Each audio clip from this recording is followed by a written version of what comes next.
Au Chili, deuxième tour ce dimanche de l'élection présidentielle. L'ancienne ministre socialiste Michelle Bachelet affrontera son adversaire de droite, Sebastián Piñera.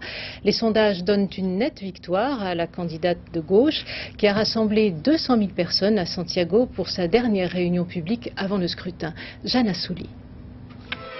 200 000 personnes pour le dernier meeting de Michelle Bachelet. À J-2, l'écart se creuse en faveur de la candidate socialiste. Selon un sondage, elle pourrait remporter très largement ces élections devant le candidat de droite, Sebastián Piñera. Jeudi soir, elle a lancé à ses partisans « Il n'y a pas de doute. Dimanche, je serai la première femme présidente du Chili ». Sa vie se confond avec l'histoire de son pays. Ses adversaires rappellent qu'elle a commencé sa carrière politique à la gauche de la gauche, la disent superficielle. Mais cette mère célibataire et agnostique, ex-ministre de la Santé et de la Défense, a su s'imposer dans une société machiste en séduisant par sa personnalité et son charisme aussi bien les femmes qui s'identifient à elle que les hommes.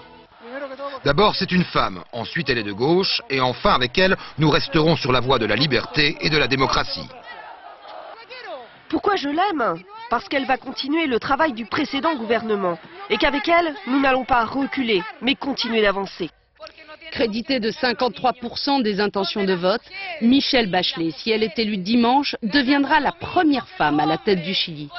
Sa politique devrait s'inscrire dans la continuité de celle déjà menée par le président sortant Ricardo Lagos, de quoi rassurer le désir de stabilité des Chiliens.